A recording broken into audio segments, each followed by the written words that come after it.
ඔයාලා දන්නවද 2020 ජූනි මාසේ මේ PayPal එයාලගේ ප්‍රයිවසි පොලිසි එක අප්ඩේට් කරලා තියෙනවා කියලා?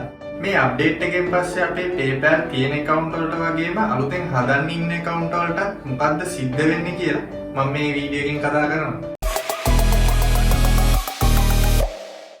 වෙනද වගේම ඔයාලා සියලු දෙනාම සාදරයෙන් පිළිගන්නවා DMK Info Studio YouTube channel එකෙන් ගෙන තවත් එක වීඩියෝ එකකට. අද අපි ගත්තොත් මේ e-money කියන සංකල්පය ගොඩක්ම ප්‍රසිද්ධ මාතෘකාවක්. ඒකට හේතුව වෙන්නේ අපි හැම වෙලේම උත්සාහ කරනවා අපේ ෆ්‍රී ටයිම් එකෙන් උපරිම ප්‍රයෝජනයක් ගන්න. ඒ වගේම අපි ඉන්ටර්නෙට් එක හරහා මුදල් හොයන්නත් උත්සාහ කරනවා. e-money එහෙම නැත්නම් අන්තර්ජාලය හරහා මුදල් හොයන ක්‍රම අද ඉන්ටර්නෙට් එක බැලුවොත් අපිට ගොඩක්ම හොයාගන්න පුළුවන්.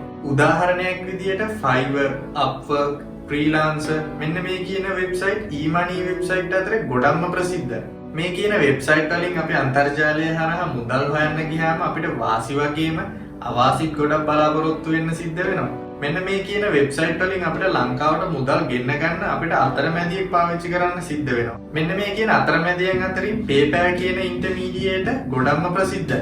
මම අර කලින් කිව්වා වගේ අලුතෙන් ආපු ප්‍රයිවසි පොලිසි එකත් එක්ක අපේ තියෙන account වලට වගේම අලුතෙන් හදන්න ඉන්න account වලට මොකද්ද සිද්ධ වෙන්න යන්නේ කියලා මම දැන් කතා කරන්න. ඇත්තටම ගත්තොත් සමහර විට ඔයාට දැනට තියෙන PayPal account එක වගේ country එක විදියට ශ්‍රී ලංකාව දාලා හදලා තියෙනවා වෙන්නත් පුළුවන්. ඒ වගේම අන්තර්ජාලය හරහා මුදල් ලංකාවට ගෙන්න ගන්න බලාපොරොත්තු වෙන මේ PayPal account එකේ country එක විදියට පිලිපින් දාලාත් account එක හදලා ඇති.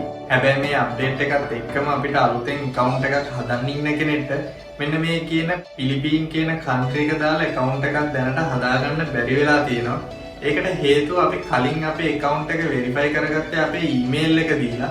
හැබැයි දැන් අපි මේ අප්ඩේට් එකට පස්සේ ගියොත් ඔයාලට බලා ගන්න පුළුවන් email එකට යටින් ඔයාගේ phone number එකක් දාලා verification එක කරගන්න. මෙතනදී ඔයාලා දන්නවා අපිට පිලිපින් number එකක් දාලා verification එකක් කරගන්න අමාරුයි කියලා. මෙන්න මේ නිසා අපිට mobile number එකක් දාලා verification එකක් කරගන්න සිද්ධ වෙනවා. මෙතෙන්දී අපිට බැරි වෙනවා කලින් වගේ email එකට verification code එක යවලා ෆෝන් නම්බර් එක පස්සේ එන්ටර් කරනවා කියලා අපිට මේ account එක setup කරගන්න. මේ අප්ඩේට් එකෙන් පස්සේ මේ PayPal බලාපොරොත්තු වෙන අපි මේ account එක හදන්නේ හරියටම ඒ country එකේ ඉන්න කෙනෙක් විදියටද කියලා. මෙන්න මේ පොලිසි එකත් එක්ක අපිට PayPal account එකක් ලංකාවට මුදල් receive කරගන්න පුළුවන් විදියට account එකක් හදාගන්න බැරි වෙලා තියෙනවා.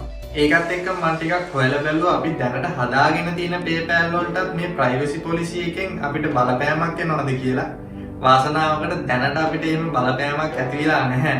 හැබැයි ඉස්සරහට කොහොම ප්‍රයිවසි පොලිසි අප්ඩේට් එකක් එයිද කියලා දැනට කියන්න අමාරුයි. ඒකයි මම අර කලින්ම කිව්වේ මේ ඉන්ටර්නෙට් එක හරහා මුදල් හොයන්න වාසි වගේම අවාසිත් ගොඩක් තියෙනවා කියලා. සමහර විට ඔයාත් අලුතෙන් මේ PayPal account එකක් හදන්න බලාපොරොත්තු වෙමින් ඉන්නේ නැති. ඒ නිසා මමත් මේකට විසඳුමක් හොයලා ඉක්මනටම ඔයාලට ගෙනල්ලා පෙන්නන්න. සමහර විට ඔයාලා මේ account එක හදාගන්න වෙන රටක online free sim එකක් order කරලා ලංකාවට ගෙන්නගෙන ඒක හරහා ඔයාගේ මොබයිල් නම්බර් එක වෙරිෆයි කරගෙන account එක හදාගන්නත් ඇති. සමහර විට ඔයාලා බැංක් එක ලින්ක් කරන්න ගියාම එහෙම නැත්නම් කාඩ් එක ලින්ක් කරන්න ගියාම ඒ රටේ තියෙන බැංකුවේ ඩීටේල් එක අපේ රටේ තියෙන බැංක් එකේ ඩීටේල් එක ගැලපෙන්නේ නැති වෙන්න පුළුවන්. මොකද අපි මේ කාඩ් එක ලින්ක් කරන්න ගියාම ඒ කාඩ් එකට අදාළ බැංකුවට PayPal හරහා verification code එකක් යනවා. අපිට සිද්ධ වෙනවා මේ PayPal account එකේ කාඩ් එක verify කරගන්න බැංක් එක හරහා ඒ code එක enter කරලා verify කරගන්න. එතකොට එහෙම බලද්දී අපි number එකෙන් verify කරගත්ත account එකට අපේ ලංකාවේ බැංකුවේ details දාලා fill කරගන්න බැරි වෙනව නේද? ඒ නිසා අපරාධ වගේ කාලය වගේම සල්ලිත් මෙතෙන්දී නාස්ති වෙනවා. ඒ නිසා මම මේකට විසඳුමක් ඉක්මනටම ඊළඟ වීඩියෝ එකකින් ඔයාලට ගෙනල්ලා පෙන්නන්නම්. ඉතින් මේ වීඩියෝ එකත් e-money එහෙම නැත්නම් අන්තර්ජාලය හරහා මුදල් හොයන්න උනන්දුවෙන් ඉන්න ඔයාලටත් වැදගත් වුණා කියලා හිතෙනවා නම් මේ වීඩියෝ එකට like එකක් දාලා මේ privacy update එක ගැන දන්නේ නැති ඔයගේ යාළුවෝ අතරේ share කරගන්න. ඒ වගේම ඔයාලටත් පුළුවන් මේ වගේ වැදගත් වෙන වීඩියෝස් ඉස්සරහට බලන්න DMK Info Studio YouTube channel එක subscribe කරලා bell icon එකත් click කරලා තියාගත්තොත් ඉතින් වෙනද වගේම ඉක්මනින් මේ වගේ වැදගත් වෙන වීඩියෝ එකකින් හමුවෙමු. එතකන් හැමෝටම ජය වේවා.